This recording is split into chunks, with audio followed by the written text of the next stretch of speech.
Okay, we should be live. We are starting early for the first time in history, I think. So I'm going to get this bad boy set up, and then we can begin 5 minutes early. Yeah, I never thought I'd say those words. But here we are.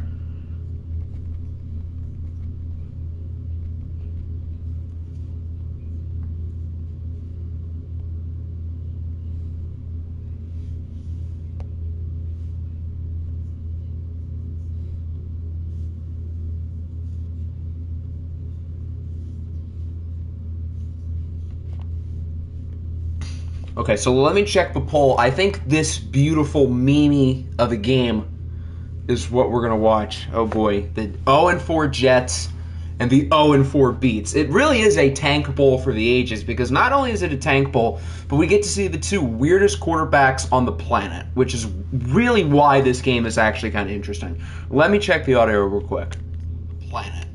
Yeah, the audio sounds fine. Okay. So, for the Beats, we already know what they've got rolling at quarterback with Mr. Brady Boatwell, the number 3 overall pick, who is a 63 overall. Of course, he has that 99 throw power, 99 speed, but he has 44 carrying. He's not overly accurate, although his deep ball did look darn good in that first watched game. My mic doesn't work. What? It seems fine to me.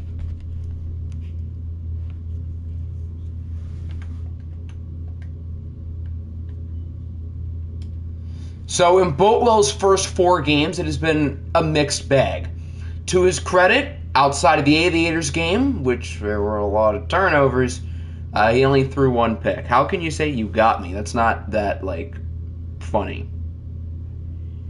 Oh well.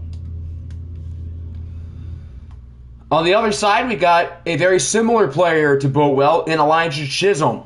The big difference is that Chisholm does not have a good depth trait, but he also has ridiculous throw power and ridiculous speed. He also has 44 carrying. I think that's the exact same that Boatwell has.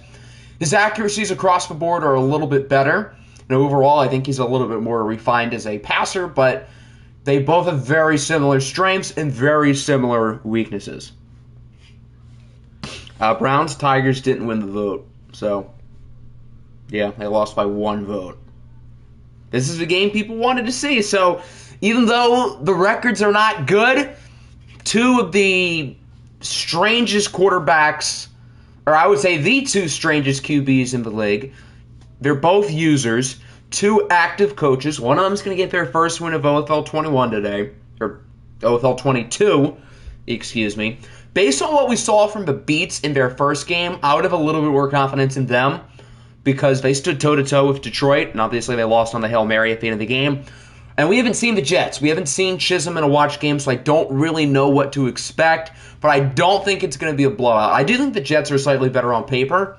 So I could really see it going either way, which is why I think it's kind of fun, even though neither of these 2 teams are probably going to make the playoffs.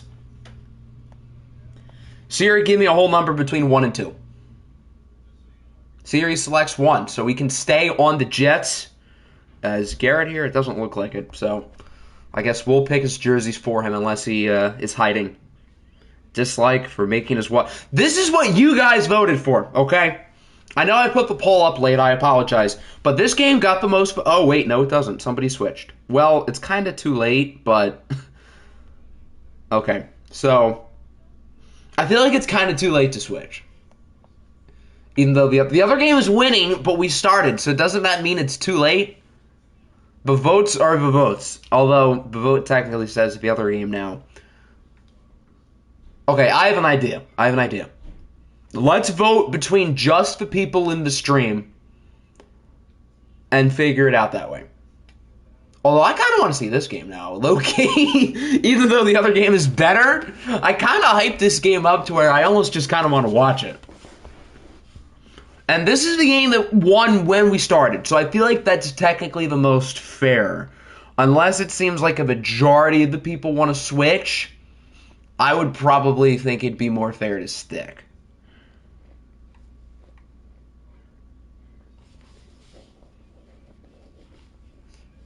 Actually, I have a good idea. So, normally I wouldn't do this, but what I'm thinking is if the game, we watch this game. If it turns into a sim, we watch the other game. If this game is good, then maybe we super sim and hop in if it gets interesting. How about that? Do we all agree? I think that's fair. So that way everyone can be happy. So we're going to watch this game, and again, if before the fourth quarter it turns into a blowout and a sim, we will watch the other game. If this game ends up being good, we will simcast the other game, and if it gets interesting, we will hop in. I think that sounds fair. Okay, everybody likes it. All right. Garrett isn't here, so we'll just, actually, here's this. If we want to go with the away jerseys, we could go with the all blacks, we could go with the home jerseys, or we could go all green. Don't they have some cool throwbacks in here or not? No, they don't. Their current jerseys are, oh, this is cool. Okay, do we want the 1980 throwbacks? Do we want all white, all green, or all black? The all green is kind of sick, not going to lie. 1 vote for all black, 2 votes for all black. The all blacks are kind of fire too, I can't lie. 1980s with black pants. We can let's inquire. Let's take a look. I feel like I don't know how it's gonna look. Let's see. Wait, where's the Color Rush pants? Oh, here we are. I feel like this looks better with white. Yeah, because there's not really black anywhere in the jersey. All white, all black. It seems like all black is winning, so we'll go with all black.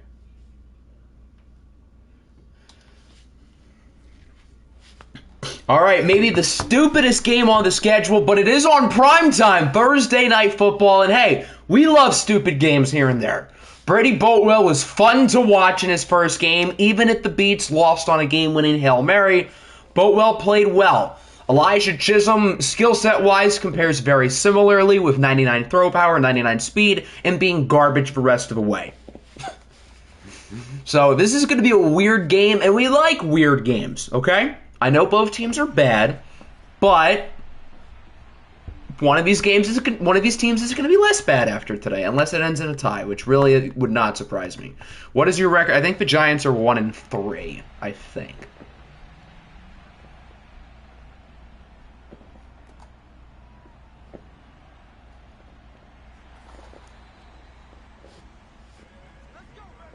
So we get to start with Brady Boatwell. 6 touchdowns, 6 interceptions in his first 4 games. He also probably has some fumbles in there because, well, he has 44 carrying. The toilet bowl is the correct name for this. This is the true toilet bowl. Was going to self-add shamefully. Yeah, shame on you. Wink, wink, JK.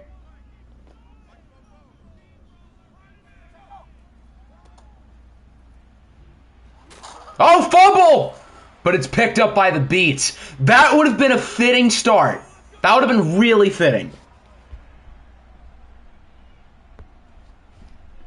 But the Beats do get the first down out of it. Was that Fee Riley who got the ball? I think it was. Yeah, okay. So this game's going to be weird. We're already 30 seconds in. Back to, I think, Riley. We have a flag. This one's probably coming back. Yes, we are only doing week 5. But there's a chance, keyword chance, that we go through 2 games today. Depending on this first one. Which I have no clue how this game is going to go. Boatwell on the run. Nice hit. That was a good throw. I went exactly where he wanted it to.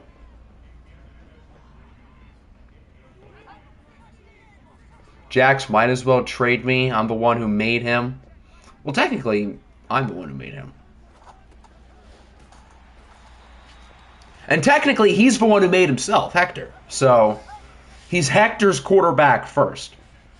Although Hector does want to get traded. But, I mean, Jax has no obligation to get rid of him. That was a bad throw. But Jax has, if Jax wants to trade him, he can trade him. If he doesn't want to trade him, he doesn't have to.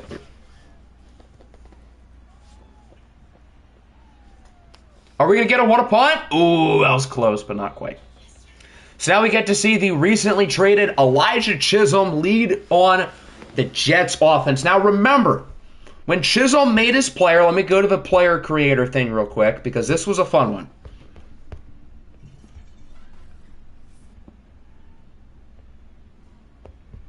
I should have done this before the game, but I need to go through the meme. Okay, he actually did follow the template. His strengths were throw deep and run good fast, and his weakness is play action. But before that, he made his ratings. 99 speed, 99 break sack, 99 throw power, 99 deep, 94 medium, 99 short. So, for those of you who missed the draft, I gave him the ratings he wanted. 99 speed, 99 break sack, 99 throw power, 99 deep route running, 94 medium route running, and 99 short route running. So if you want him to play receiver, he's going to be the best route runner in the league. Speaking of runs, he runs for a first down.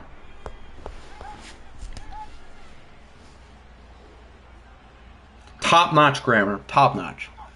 Knowing my luck, he's going to throw for 500 yards. I mean, we've never seen him play. This is his OFL debut. Holy smokes, what a stiff arm. I believe that is Jerry Jeudy with the first down. The Jets have some good receivers. Jeudy, Adam Thielen, Brian Edwards, David Bell. I think this team had Hunter Renfrow at one point, too. Oh, what a dive! Elijah Chisholm finds Adam Thielen in the end zone for a 58-yard touchdown. And the New York Jets are on the board. That 99 throw power really came in handy there. Why was there nobody back deep, though? There was nobody past 20 yards of the line of scrimmage. They had none of their safeties back. Yeah, that's a bad idea. That's bad defensive play calling. I mean, it was a great throw, not to take anything away from him. That was a dot, but the Beats sent both of their safeties in, and there was nobody beyond 20 yards.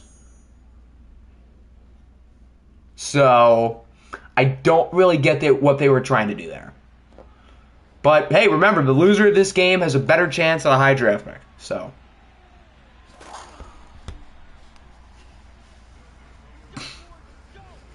watching the OFL Bowl and the OFL Bowl. What? Am I stupid?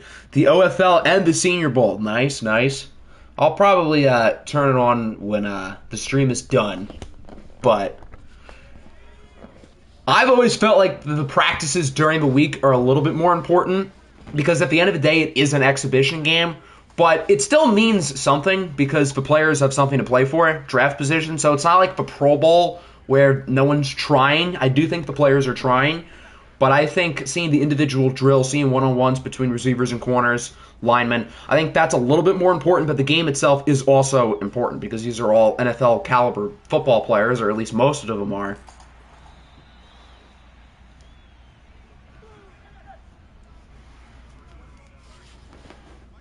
Although some teams have always taken the Senior Bowl into too much consideration, such as Danny Derps.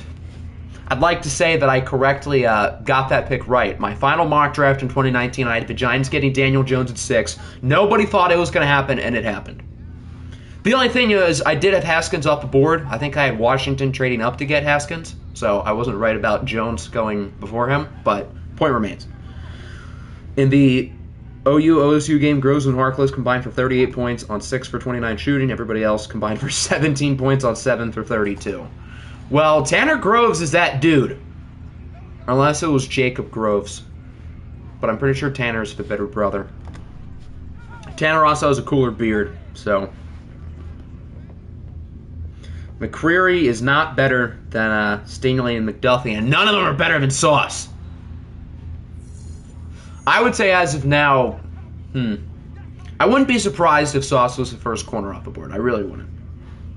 Dan Campbell's technically not coaching because the head coaches, Campbell and Saleh, are having more like advisory roles, and they're letting the coordinators be like the big-time coaches just so they can get more experience. Like I think our head coach is Deuce Staley, who's our assistant coach.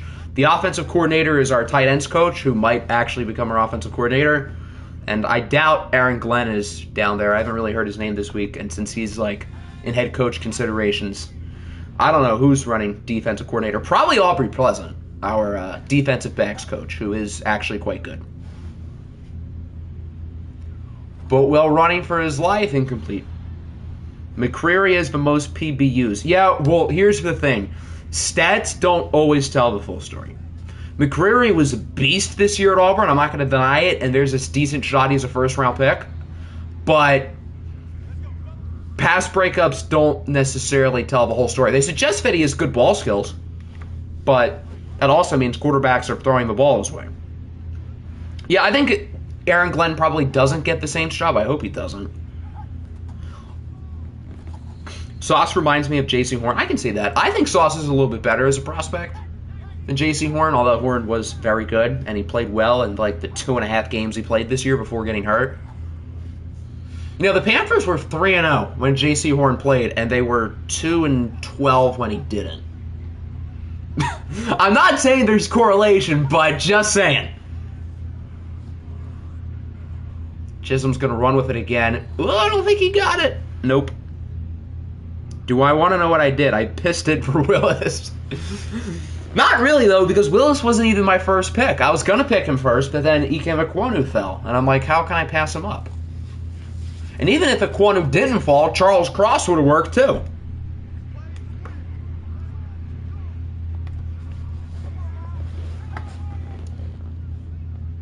His last 2 years at Auburn were insane. Well, they are insane, but Sauce is also insane.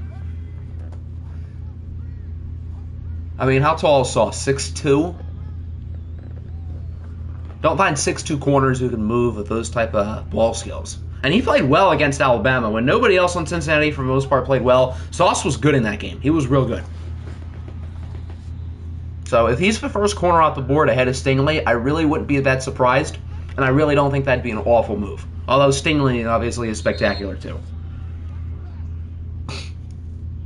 First quarter in the books. The Jets are winning 7-0. The Beats offense doesn't look too good so far. Do I plan on picking Jersey? I'll probably have Siri pick one or two. What if the Colts trade Wentz? That's not happening. He's not worth a first-round pick. I don't think a team would give up a 1. I don't think Wentz is valueless, but I don't think anyone's giving up a first. As Leighton Vander Esch gets the sack, had Boatwell running backwards. Yeah, Brady Boatwell has not looked good so far. But again, that's to be expected. If I'm the user, can I have brown over... So you want brown jerseys and orange pants?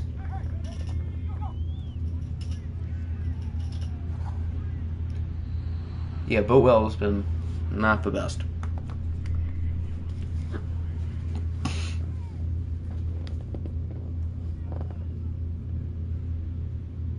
Then either... Well, if the Colts trade Wentz for a draft pick, obviously they'd be looking for a new QB, but the question is somebody who they want going to be there at 26? And the same applies to the Bucs, if that's the route they want to go with. Because I would guess probably at least 4 QBs are off the board by then, maybe more.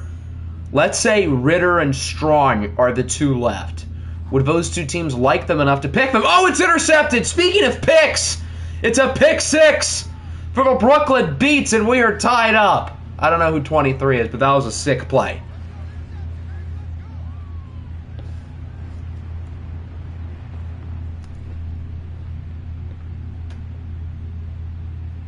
He jumped that route perfectly. Eric Stokes, okay.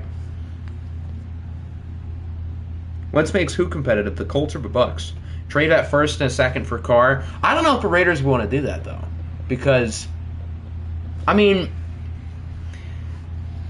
yeah, Carr is good, but he's not... I feel like Derek Carr is kind of like Matthew Stafford in the sense that he's really good, but he plays in a bad organization. But he really wants to win there.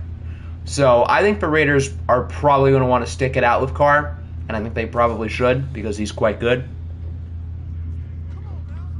The player didn't even look at the ball. That's true. The running back didn't even go for the ball. Stokes just jumped the route.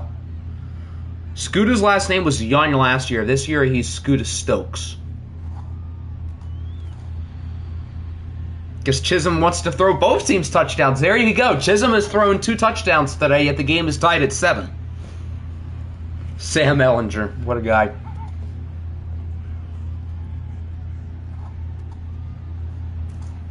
I mean, Wentz made the Colts competitive, but I don't think he's worth a first-round pick. I'm not a Kyle Trask guy, but I would almost just rather keep Kyle Trask than trade a first-round pick for Carson. Although the Bucks, I don't think should start Trask either. I thought that was a bad pick at the time, and I don't think he's an NFL starter.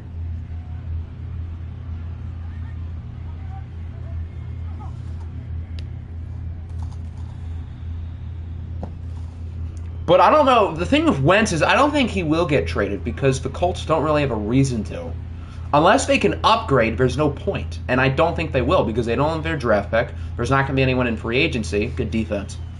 So I don't think the Colts really had the chance to upgrade. So I think it's a lot more likely they stick with their guy than some of the other fringe QB needy teams.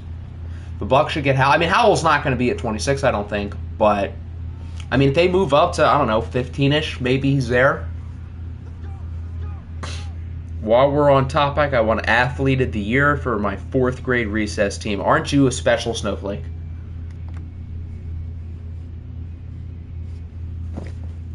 Okay, why are we seeing highlights game? I don't want to see this. Colts should stick with Wentz and get a guy like Allen Robinson. I think they should get a guy like Chris Godwin or even Devontae because they do have that type of money. I mean, Indy's rolling in cash, and they've been hyping up a move for like 3 years, and they just haven't done. I mean, I guess trading for DeForest Buckner kind of is, but they've been in the top of the league in cap space for a while. So I feel like it's only a matter of time until they make a big move. They need a receiver. It's a loaded free agency receiver class. So this is the year to get their guy.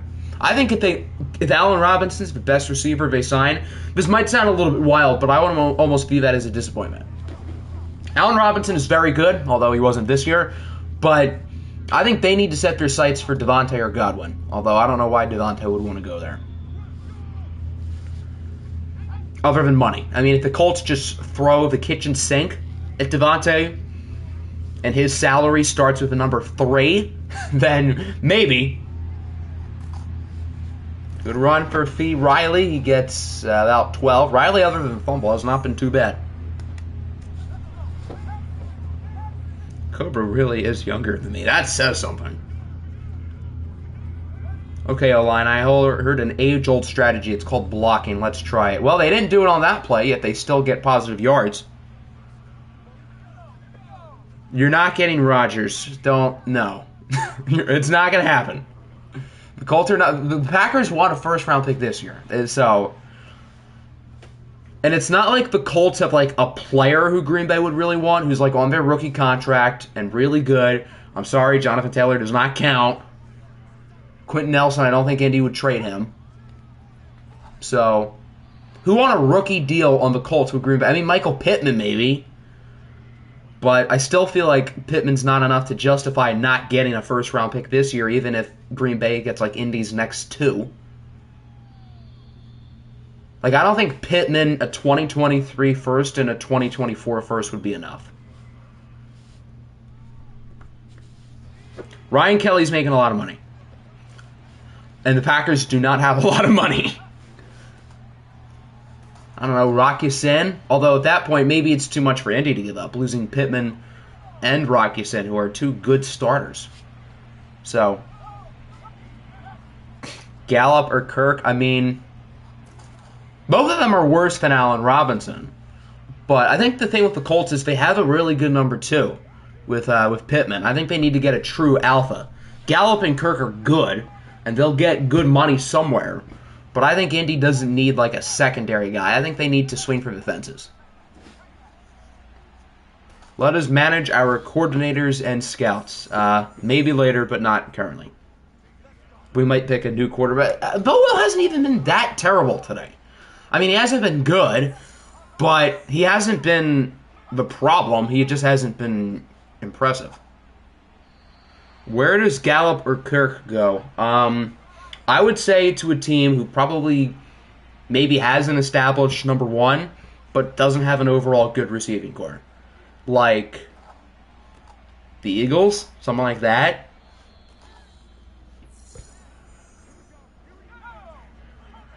Kirk would probably go somewhere who needs like a true slot. I don't know. I mean, Cole Beasley and Emmanuel Sanders are kind of old. What about Buffalo? With Gabe Davis and Stephon Diggs, that'd be kind of cool.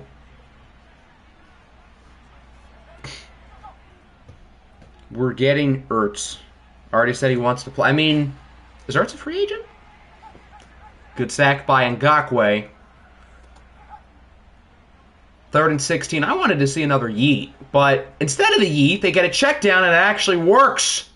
Again, at 26. The new NCAA game should have analysts and high school scouts. I agree. I hope they make recruiting awesome. And it's EA, so they probably won't. But let's hope. Ertz is a free agent. I mean, yeah, why not? Ertz to the Colts. I guess it kind of makes sense.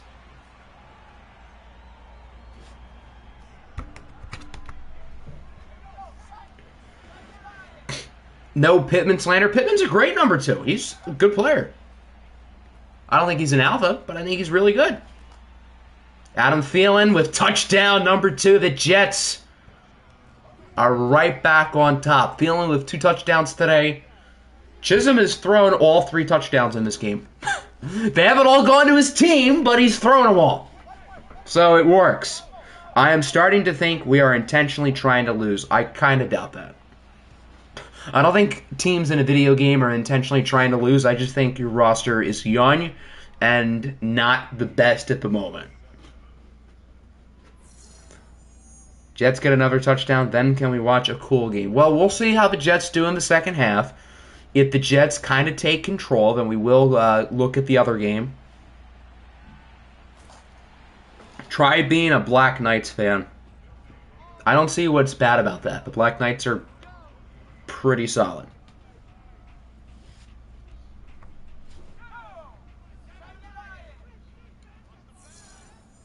We are going 2-15 and suck all around. Why do I doubt that? Try being an try being a Commies fan. There you go.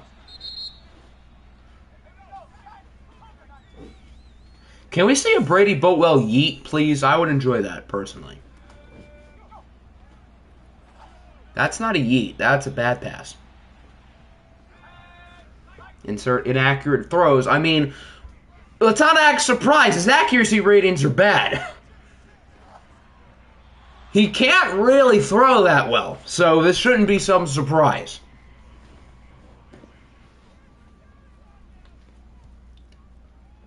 Okay, the Jets have about 30 seconds and 2 timeouts. That's probably not enough time, but with 99 throw power, again, you never really know. Who did win the OFL Bowl that year? Was that the year the Cougars won? Yeah, that was the year that the Cougars won, I think. That's why your play was especially funny, because had you guys not gotten screwed, then the Cougars wouldn't have moved on. Octi says yeet, Boatwell does the opposite. Yep, now I say yeet for Chisholm, and what does he do? He starts running. He really should have kept going. I would not have stopped. Who starts with the ball? I think the Jets do. Because remember, the first play of the game was a fumble. Been talk of the Commie Stadium and VA, DC, or Maryland. I mean, are they even making a new stadium? I mean, they should. That place is a dumpster, but have they, like, said there? I mean, DC is in Virginia. It's not that unreasonable. Cougar domination.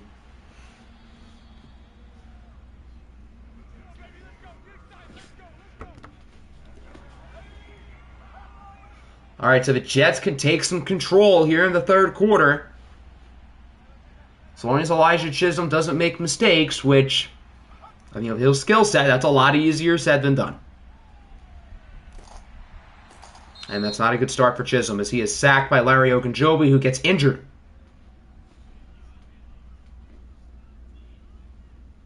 Nobody wants to go to Virginia for, I mean, but it's like right on the edge. It's not that big of a deal. DC is DC, but it's like in between Maryland and Virginia. So it's like in the middle. So it's kind of in both.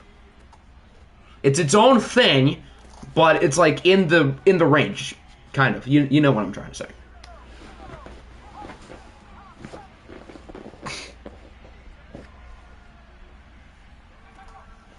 Third and 15. Chisholm is all day. Don't run. Chisholm with a yeet downfield has a wide open receiver. I told you him throwing there would be a smart idea and that he shouldn't run. Brooklyn just, again, chooses not to cover Jonathan Taylor at all on that play. I don't really know why, but Yeah, they just chose not to. That was a good throw. He had two receivers. Hold on. There was another receiver when Jonathan Taylor caught the ball. So there were two receivers wide open. Yeah, the tight end was right next to Jonathan Taylor. That's a pretty bad coverage, I've got to say. Interesting play indeed. That's one way to put it. Let's leave two Jets players next to each other and wide open. Chisholm totally won't throw it there and have one of them catch it. No way. No shot. Oh, they caught it. No way. That had to have been what the Beats defensive backs were saying to themselves.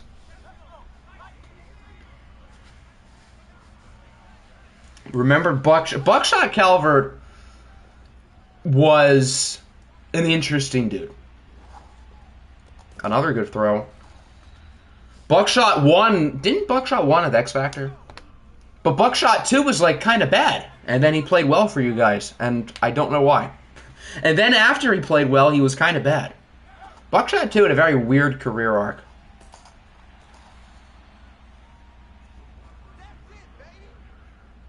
Remember, when people ask why the Beats didn't cover JT or the tight end, Beats' response, nah, I don't really feel like it. That's what the defensive backs were saying on the play. You got two guys wide open. Nah, I don't really feel like it. Someone needs to make Big Tuna again. Facts.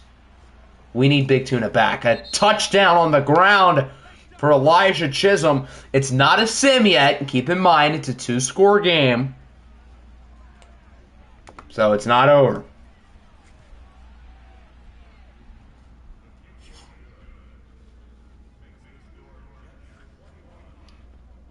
Tuna takeover. I mean, assuming the draft class thing works and FG can actually make a class this year, I should just, like, create Big Tuna in there. Just hide him. Make him an undrafted player, so only the people who are scrolling through the undrafted guys see him. And then it'll be like an 85 X Factor.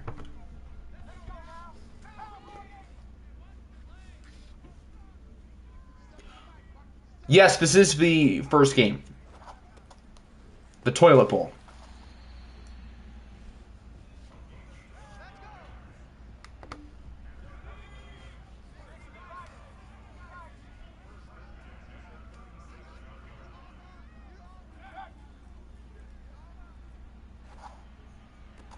Okay, Boatwell's 2 for 2 on this drive. Not terrible. It's not a sim. It's a 2-score game, and the Beats have the ball. So, no, it's not sim time yet.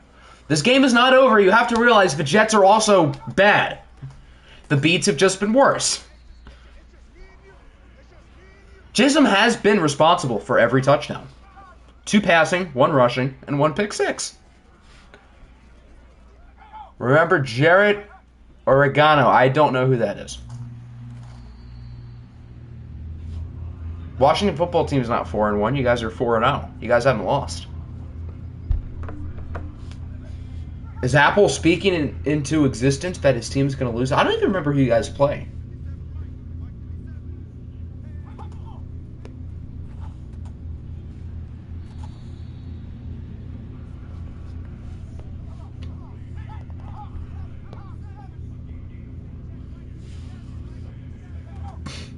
Oh, Jarrett Gua, however you say his name. Did he even play this year? He was the backup for Washington State, but now that Jaden Dellar is gone, does Jarrett still have another year of eligibility? Can he play? Because I know he's kind of old at this point. Ooh, nice throw. Brady Boatwell doesn't look too bad on this drive. The Beats roster is not amazing. Nick traded a very large majority of his good players for draft picks. So they had, what, 3 first-rounders last year. They had 3 this year. So it's not like the Beats are trading them for nothing. But on paper, here for year 1, their roster is not very good. Obviously, with questionable quarterback play, their running back is also the lowest-rated starter in the league. So that's not ideal. Never forget, Jared Goff had more playoff wins than fraudulent Naruto's team combined last season. Well, Jared Goff is kind of an OFL legend. I mean, not really so much last year when he was on the Colts, but in the past OFLs, when he was always with New England, That man was winning MVPs left and right. And now in OFL 22, he's getting benched for Josh Rosen. Good kick by whoever the new kicker is, who did not miss the game-winning field goal in week 1, because that guy is cut.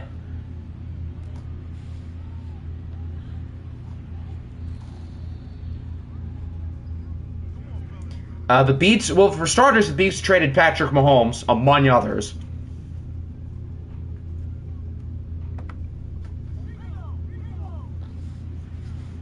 And Mahomes ain't doing too much better either. He's 1-3. We should change his name back to Goof. I agree. That's a good idea. I think we should do that. Remember when IT threw for like 110 yards, 2 picks and no touchdowns when he was on the Chargers? He did that quite a bit when he was on the Chargers. Commander Herbert. It'll be awkward in 2 years when Herbert doesn't play well and you guys trade him for a 3rd-round pick. Third quarter in the books. The Jets extend their lead. They're now up 21-10.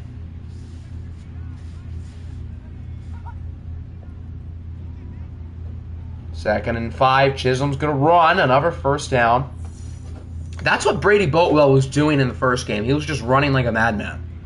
And now in the second game that we've seen Boatwell play watched, he isn't really doing that. And instead, that's what Chisholm's doing. And that's why his team is winning.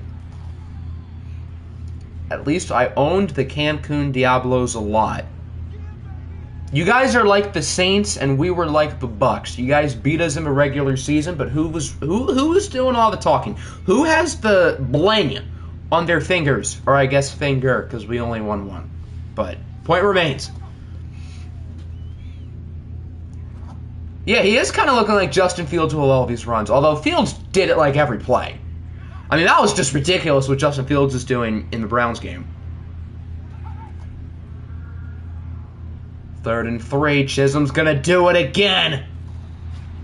He doesn't seem to take a lot of hits, which isn't necessarily a bad thing because he has 44 carrying.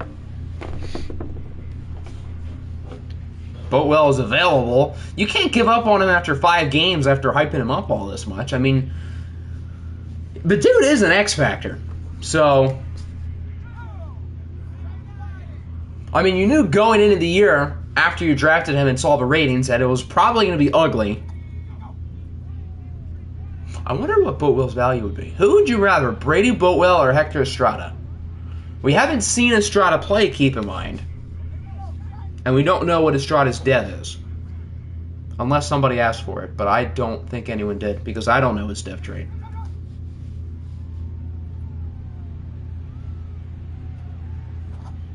Boatwell floats it up. Nice throw, nice catch. Boatwell is playing better in the second half. And the game's not over. It's only an 11-point game. He also knew Boatwell was an X factor, and he didn't know Boatwell was awful. So his basis of making the pick made sense. He just kind of got unlucky that, oh dear, it's another fumble. And this time the Jets do hop on it. Right when things seem to be going a little bit better for Brooklyn, not so much. That ball was clean out, no need for a review. Yeah, that was a clear as day fumble. It's not a sim, it's a 2-score game. If the Jets hold the ball for like 3 minutes or something, then maybe we will. But the game's not over. It just is almost over. Justin Fields had to channel his inner Lamar Jackson. I mean, that's what putting Justin Fields in the Raven playbook is going to do. Another first down for Chisholm. He literally, I don't think it was a hit stick. So it's not that he dropped it, it's that he got hit and the ball fell out. So it's not the receiver's fault, it was a good defensive play. I don't think video game characters can choose to throw. I don't think they can choose to lose on purpose. Unless they're getting paid by Stephen Ross to tank, because we have another fumble and the Beats get it right back. But unless Stephen Ross is paying these $100,000 to all the Beats players to lose, Fields in the same... Oh, okay. Why did I think it was Baltimore's? Other than the fact that he's playing on Baltimore. Oh, we have a review, though. Corvette Boy would never.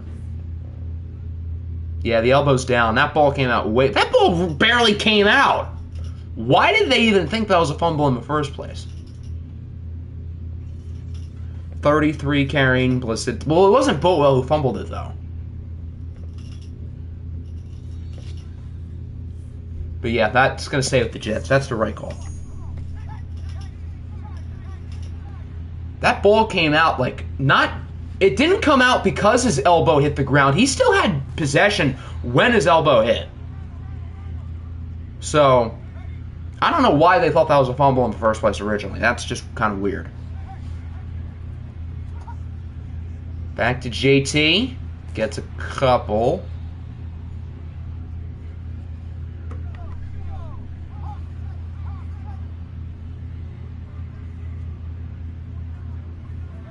Now 3rd and 4, back to Taylor. He got it. I think, yeah, he got that. He definitely got it.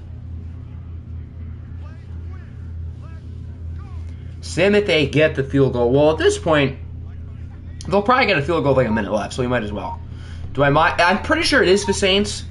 I might not know what your playbooks are off the top of my head, but all of them are as of what you last updated it. So I'm 99% sure it would be the Saints. As the Jets do get the touchdown, it is sim time.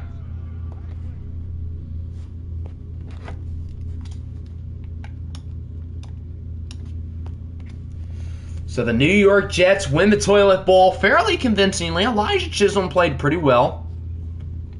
Brady Boatwell wasn't awful, but he wasn't good either. So since this game went up to the 4th quarter, we're not going to watch the whole Tigers-Browns game. But I said if we are still watching this in the 4th quarter, we will simcast that game, and if it gets good, we will hop in and watch.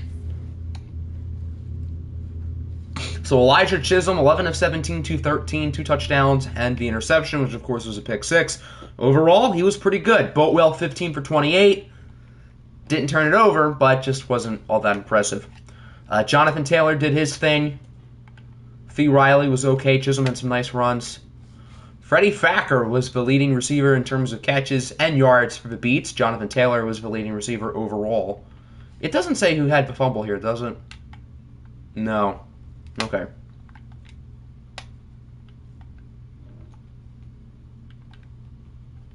All right, so a good win for the Jets. They are now 1-4. The Beats are 0-5. Siri, give me a whole number between 1 and 2. Siri picks 2. I don't remember who's home. I think Cleveland is?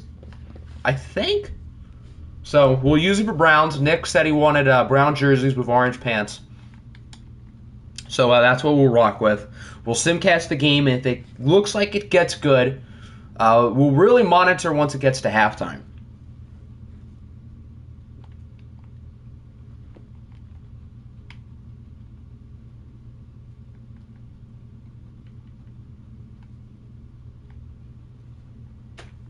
This is kind of a sweet combo, I'm not going to lie.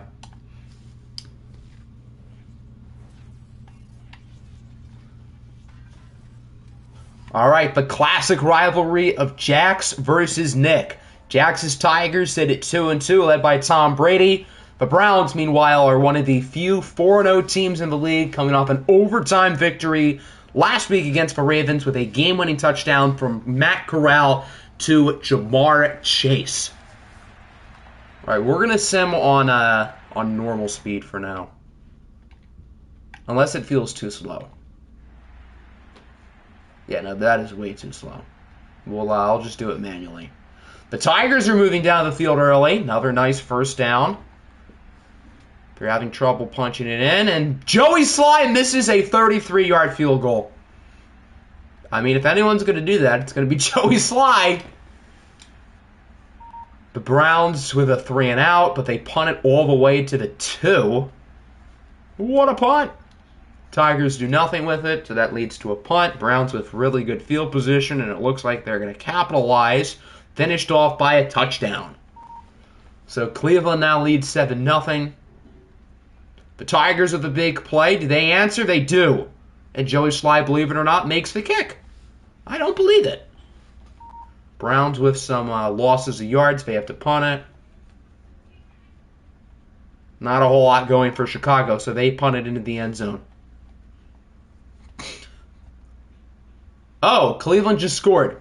How long was that touchdown? A 2-yarder. Okay, so they had a late 23-yard pass to Waddle, and then Corral put it in himself. So now the Browns are up by 7. The Tigers are quickly moving down the field, though.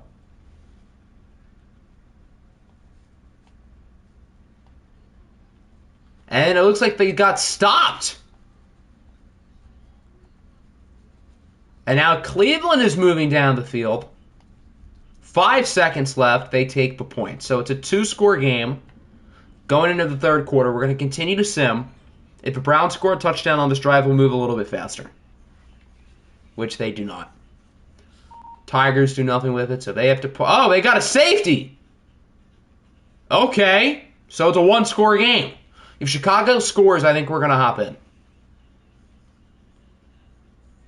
Do they get the 2? They do. All right, we're going to watch. 17 apiece. The Tigers with 10 points so far in the third quarter.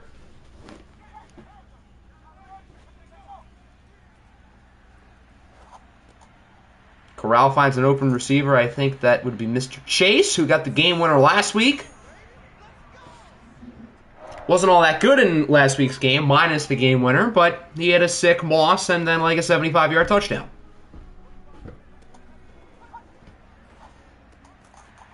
What are Corral's numbers today? Oh, wow, pretty good. And he also has a rushing touchdown, I think. So Matt Corral is playing quite well after a fairly underwhelming performance last week, despite the win.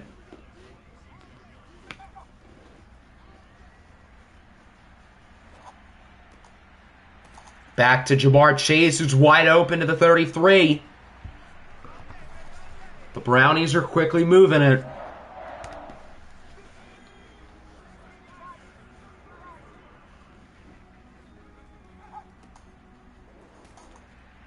There's Javonte. He's having another good week. Javante's been really good this year. Bo Nix owned him. Bo Nix is also a fraud. I shouldn't say that about my QB, but...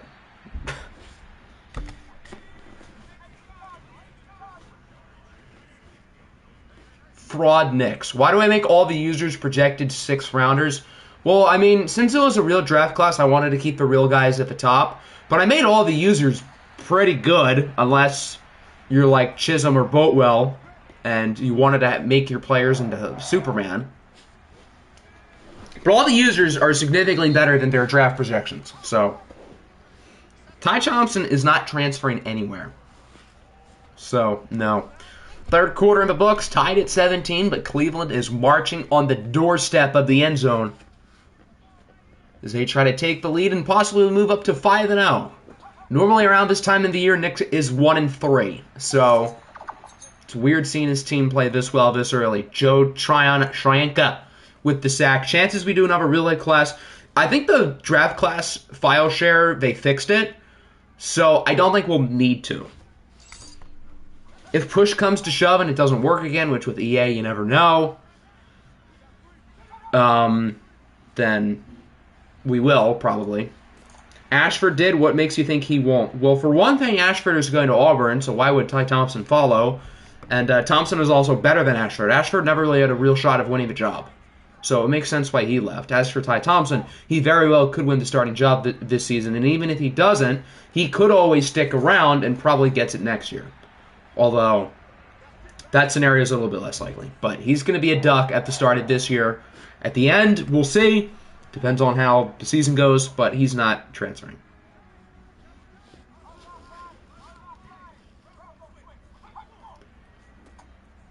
First and goal, Javonte ties it, or he does not tie it. I meant to say he punches it in to put the Browns on top. I don't know where I got tie from because it's no longer a tie. If Hector started, the Tigers will be up by 60. I don't know about that one, Chief.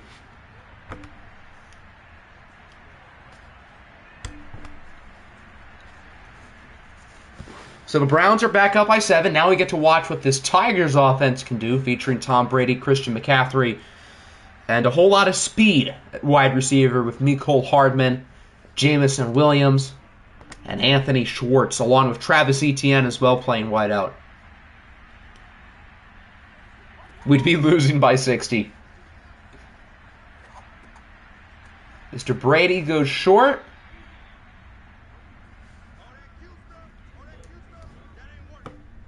He looks weird in a Tigers jersey. My one jumping is superior. That's probably higher than Tom Brady's jumping, to be fair. 2nd and 3 gets it over to McCaffrey. Oh my word, he got hit. Antoine Winfield Jr. laid the boom. Why is McCaffrey looking like he just hit sticks somebody with that celebration when he was literally the one who got pounded? That really looked like it was going to be a fumble. Put it this way, if that was Brady Bowell or Elijah Chisholm, that ball is out. He said, get him out of the game for a hit stick. I don't think it works like that, Chief.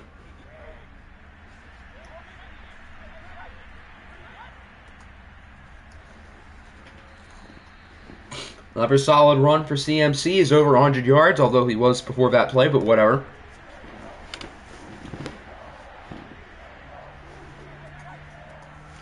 Third and 2. Another run. Fumble. This time the ball is out. Was that Antoine Winfield again? Antoine Winfield takes it to the house. I think he was the one who forced it. Antoine Winfield Jr. really is going after your running back. I stand corrected.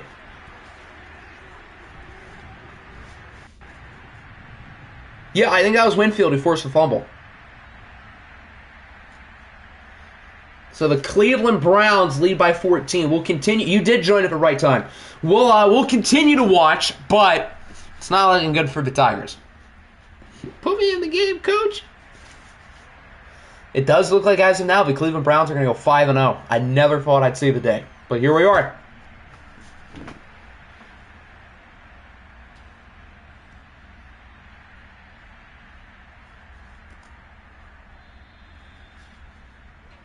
I'm leading the comeback. I don't think so. Unless Antoine Winfield comes in the backfield during a passing play and hits Tom Brady like that, then maybe Hector will get to lead the comeback. But on the flip side, Antoine Winfield Jr. would probably be banned from the league since you're not allowed to breathe on Mr. Brady. Your guys' record is currently 2-2. Probably 2-3 after this game. But you never know. That's a good start. I think that was Travis Etienne probably. I couldn't really tell. I couldn't see the number. Unfortunately, you guys have to play Cleveland next week again. Jameson Williams is injured. Seems like ever since we hopped into the game to watch it, it's been pretty much about as worse as it could be for the Tigers. Okay, Jameson Williams is on the sideline. He's fine.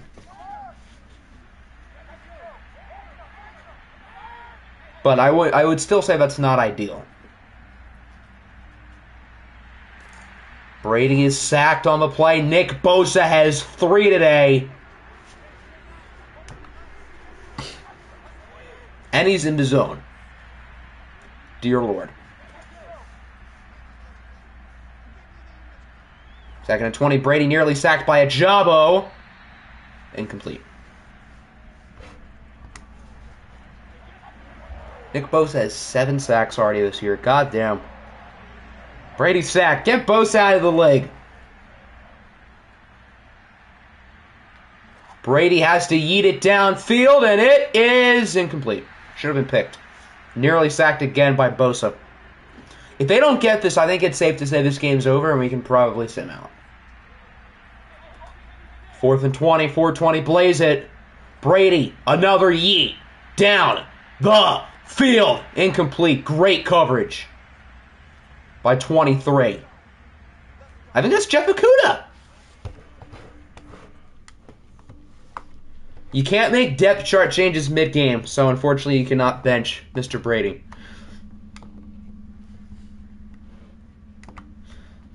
It is still a 2-possession game, but the Browns pretty much had this in the bag. They're just going to run the clock out.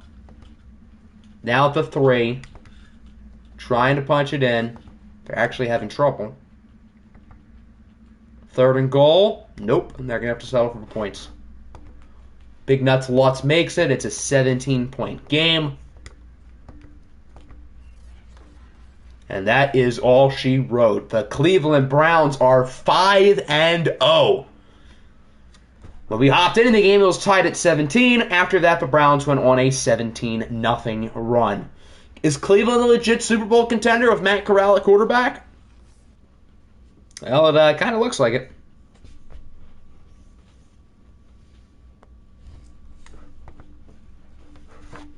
Tom Brady was fine. Matt Corral was more than fine. He was quite good. Javonte Williams played well. So did Christian McCaffrey, minus the fumble that pretty much lost him the entire game. Mecole Hardman played well. Jamison Williams did as well. Jamar Chase with a good performance. Billy Price allowed 3 sacks. Dickerson allowed 2.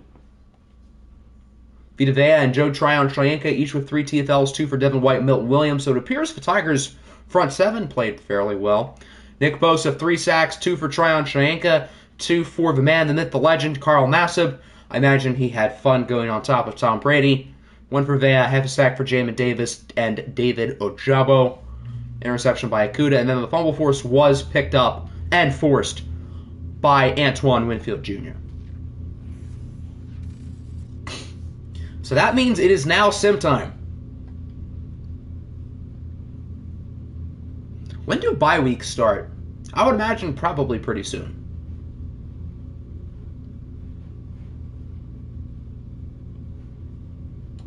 All right, we're not going to look at any results. Quick. I didn't see anything. I saw the Pioneers lost. Okay, I did see something by accident. All right, let's take a look at the box scores.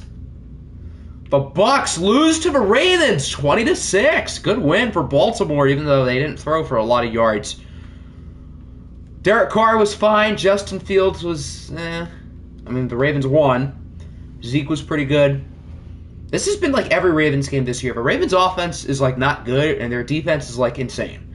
I think the Ravens have probably scored the least amount of points, and it feels like they've allowed the least amount of points. 2.5 sacks for Kayvon Thibodeau, the number 2 overall pick. Hassan Reddick with 2, 1.5 for Chandler Jones. Okay, let me go to Baltimore real quick. 13-6, 30-7, 22-14, 16-10, 20-6. These are like the most AFC North type scores ever. All right, we were on the, who did we start with? We started with the Browns, so we're on the Cardinals. Wow, the Cardinals upset Atlanta, 28-13. The Falcons take the L. Carson Wentz was quite good. Aaron Rodgers was fine. Najee Harris had a pretty good game.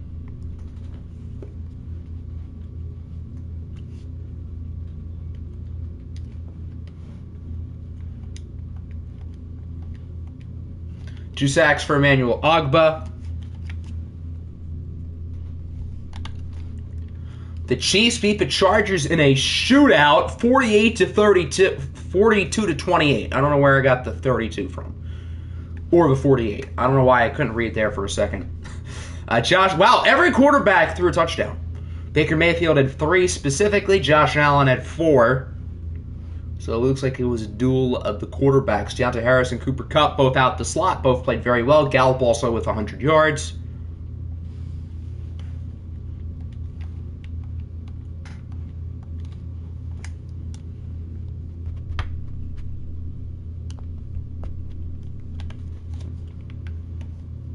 The Dolphins beat the Bears. A lot of points. 39-32. The Dolphins have won 3 in a row. Wow, both quarterbacks had pretty much identical stat lines, but their ratings are way off. I guess completion percentage, yeah.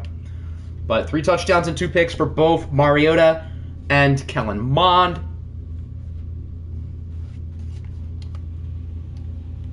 Doesn't seem like the running game was really going for anybody. Cam Akers, why did he get 7 carries? Did he get hurt or something?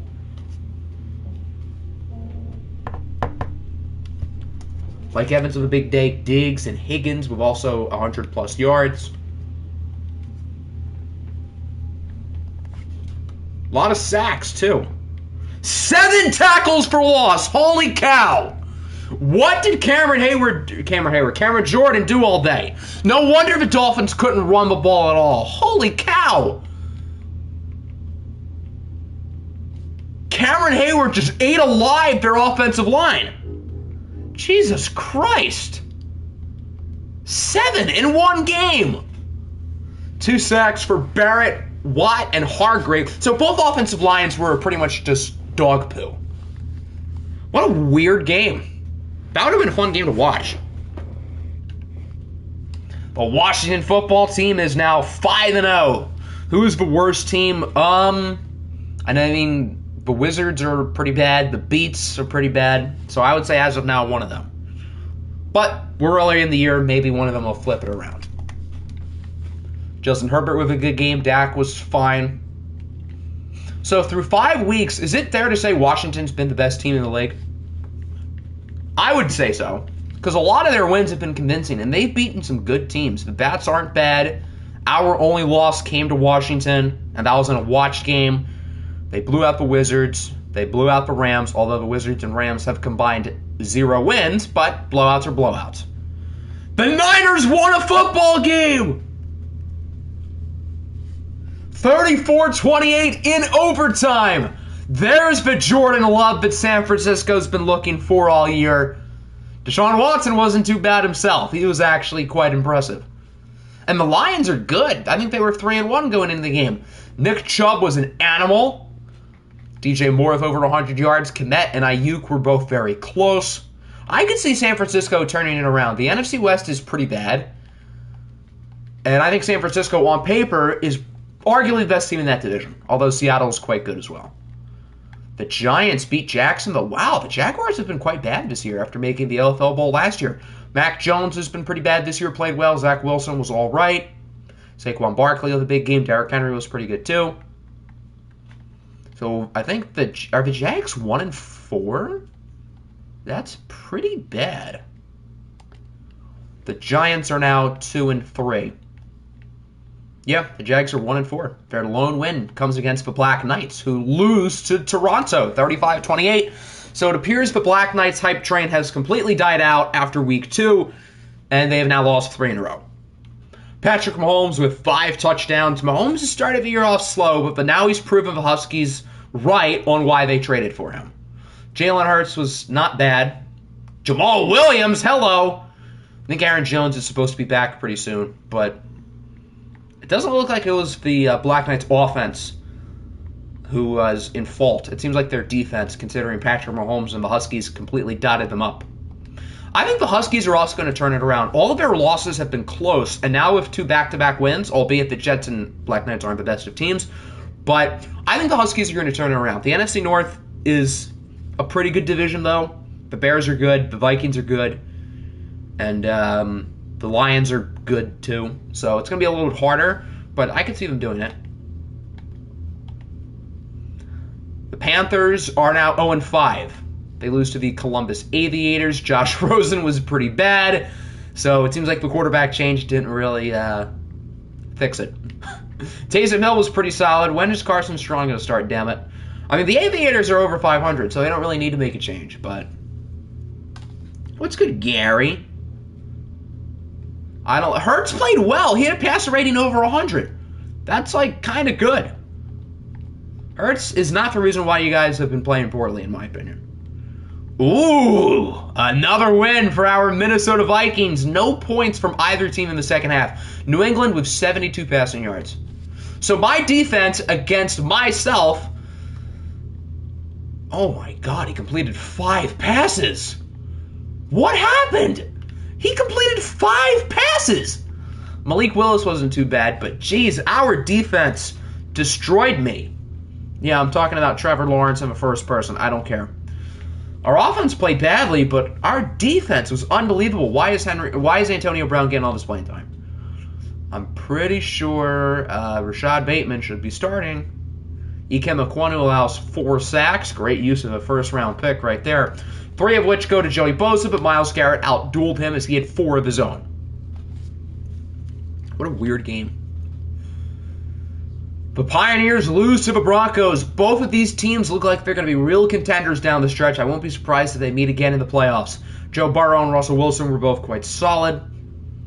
Zach Charbonnet with 2 more touchdowns, although he had under 3 yards a carry. Josh Reynolds was pretty good. Richie James, TJ Hawkinson, Devontae Parker, all impressive. AB said, nah, I cut Bateman if I don't play. Well, AB's going to have to settle with being wide receiver 4 because I'm going to remember to make that switch this time. The Rams are 0-5, but they almost won 31-28 in the Test franchise playing the Cardinals, who released Kyler Murray and the Offensive Rookie of the Year. Yeah, Madden is not the brightest. Kyler Murray with 4 touchdowns, despite his team scoring 28. Darnold's numbers don't look all that impressive. I would have guessed IT Thomas had a big game, but he didn't. Keyshawn Vaughn ran for 2 touchdowns. Okay, I guess that's why. Keenan Allen and Mark Andrews with big games for Seattle. Marquez Callaway played pretty well, too. So it seems like Seattle is definitely the heavy favorites to win this division, but the Cardinals haven't been too bad. I can see the Niners picking it up, so you never know. The Saints beat the Shamrocks 21-14. New Orleans is now 4-1. Hell yeah, Gary. Trey Lance and Lamar Jackson with very similar numbers. Time to go to Ritter for the Rams. Probably, yeah. I would say now's the time. Although Darnold didn't look too bad in this game, but I think the time is now. See if he got anything in Mr. Desmond Ritter. 2 sacks for Tank Lawrence. What is Dublin's record? I think they're 2-3? Yeah, they are 2-3. The Wizards with a W over the Bison, 23-20. Washington. Orlando now is a win. I'm going to call them Washington so many times, aren't I? Ryan Tannehill was pretty good. He actually outplayed Stafford, despite losing. Jaden Jackson had a lot of carries. Wasn't all that impressive, but hey, 90 yards is 90 yards. Tyler Lockett with a big game for the Bison. Seems like the Bison's numbers as a team are better, but they lost. Oklahoma City does not look as good as they were in the sim year, but they don't look too bad either. The Aviators have won 4 in a row. Wow, and their only loss was by 3 points. Look out, Columbus might be pretty good. I think that's everybody. Yep, all right. So we're going to check out Players of the Week, standings, injuries, and then that will conclude our stream today. So Players of the Week, Patrick Mahomes, Josh Allen, Myles Garrett, and Nick Bosa. Normally we have like a random player in there. I guess not so much today. So how many teams are undefeated? How many are winless? Undefeated, only the Browns and the Washington football team. So Nick and Apple are the only 2 coaches who have not lost yet. 2 coaches who Madden historically does not like. Meanwhile, on the winless column, we have the Brooklyn Beats, Carolina Panthers, and the Los Angeles Rams. So in the AFC North, it looks like it'll be a 2-way race with the Browns and Aviators, but the Ravens and Shamrocks don't look too bad themselves. In the AFC South, the Bison are still in first place despite the loss. The Dolphins now lead the East as they've won 3 in a row, and the Patriots have lost 3 in a row. The AFC West is still a dogfight. The Chiefs, Broncos, and Pioneers are 4-1. Chargers are only 1 game back at 3-2. The Vikings lead the North at 4-1. Lions are a game back. The Saints lead the Falcons by a game. The Washington football team comfortably lead the NFC East by 3 games, and then Seattle is on top of the West. Cardinals not too far behind either. Is my hypothesis correct about the Ravens that they have allowed the least amount of points and have scored the least amount of points? There you go. I was right. Baltimore has the best defense and the worst offense.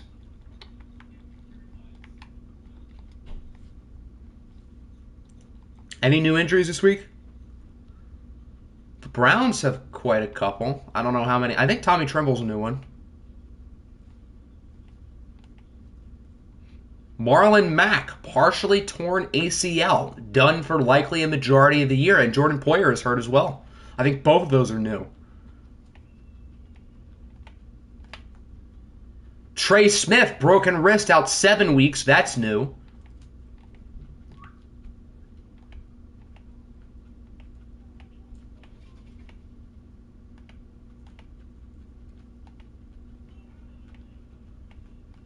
Deion Jones, ruptured disc. I think that one's new as well. All right, there you go. So that will conclude our stream. Week 5 in the books. Another pretty weird week of football, and we like things weird here in the OFL. So the next stream, I'm not entirely sure when that'll be. We'll see. I'll let you guys know. But yeah, hope everybody enjoyed. Peace out.